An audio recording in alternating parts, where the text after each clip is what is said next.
Hi అండి, అందరికీ నమస్తే. నేను మీ శోభ. ఈరోజు వీడియోలో చాలా టేస్టీగా ఉండే స్వీట్ హెల్తీగా చేసి చక్కగా ఇంట్లో అందరూ హ్యాపీగా తినేయచ్చు.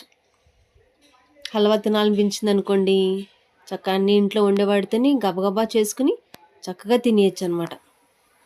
కొంచెం నెయ్యితోని చక్కగా చేసుకోవచ్చు, చాలా టేస్టీగా. ఇది ఎలా చేయాలో కూడా చూపిస్తాను. మా ఛానల్ కొత్తగా చూసేవారైతే సబ్స్క్రైబ్ చేయండి, ఒక లైక్ ఇవ్వండి. ముందుగా స్టవ్ వెలిగించుకుందాము. గిన్నె పెట్టుకుని దానిలోకి 1 కప్పు తురిమిన బెల్లం, అదే కప్పుతో నీళ్ళండి. ఒక కొలత పెట్టుకుంటే మనం చేసే స్వీట్ చాలా టేస్టీగా ఉంటుంది అన్నమాట. కప్పు బెల్లం, కప్పు నీళ్ళు. ఈ బెల్లం కరిగితే సరిపోయిద్ది, మనం ఏం పాకం పట్టక్కర్లేదు. చూడండి, ఇలా కరిగిపోయింది. బెల్లం తురుగుకుంటే త్వరగా అయిపోయిద్ది, చక్కగా చేసుకోవచ్చు. ఇంక ఇది స్టవ్ మీద నుంచి పక్కన పెట్టేసుకుందాము. అదే స్టవ్ మీద ఒక ప్యాన్ పెట్టుకుందాము. దానిలోకి 2 టేబుల్ స్పూన్లు నెయ్యి వేసానండి. హల్వా అంటే కొంచెం నెయ్యి ఎక్కువ పట్టుద్ది, కానీ మనం చాలా తక్కువ వేస్తున్నాము. ఎక్కువ కావాలంటే ఎక్కువ వేసుకోవచ్చు. ఆ నెయ్యి కరిగిన తర్వాత అదే కప్పుతో గోధుమ పిండి, కప్పు గోధుమ పిండి వేసుకోండి. ఇది మంట సిమ్లో పెట్టేసుకోవాలి. బాగా మంచి రంగు వచ్చేలా వరకు వేపుకోవాలన్నమాట. మంట హై పెట్టకండి, తగ్గించుకుని పెట్టుకుని చిన్నగా కలర్ వచ్చుద్దండి. కలర్ రావటమే కాదు, మంచి వాసన కూడా వచ్చుద్ది అనమాట వేగినట్టు. చూడండి ఎంత చక్కగా మంచి కలర్ వచ్చింది కదా గోధుమ పిండి.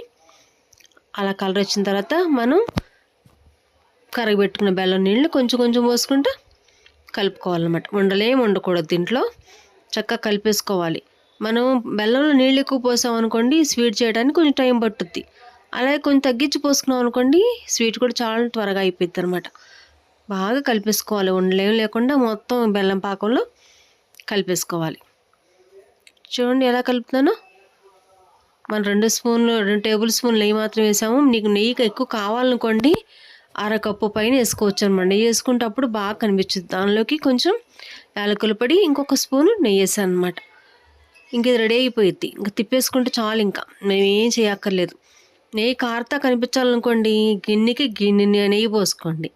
వద్దు తక్కువ అనుకోండి, చాలా 2-3 టేబుల్ స్పూన్లు పోసి సరిపోద్ది అన్నమాట. ఇంకా రెడీ అయిపోయింది చూసారు, ఇంతే.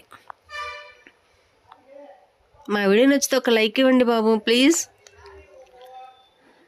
చిన్న ఛానల్స్కి సపోర్ట్ చేయండి. చూసారా ఎంత బాగా కలిపేసుకోవాలన్నమాట. అంతే. దీన్ని ఒక గిన్నెలోకి తీసారండి. ఇక స్టవ్ ఆపేసుకుందాము. గిన్నెకి నెయ్యి రాసి గిన్నెలోకి తీసి కొంచెం అదిం పెట్టాను అనమాట. ఇలా తీయంగానే ఇలా వచ్చేస్తుంది. కొంచెం కూరచ్చుకున్నప్పుడు తిన్నాం అనుకోండి, చాలా టేస్టీగా ఉంటుంది అనమాట. చూసారా ఎంత బాగుందో. చక్కగా ఇలా చేసుకుని తినేయచ్చు అనమాట. నచ్చితే ఒక లైక్ ఇవ్వండి, తెలిసిన వాళ్ళకు కూడా షేర్ చేయండి. ఓకే అండి, బాయ్.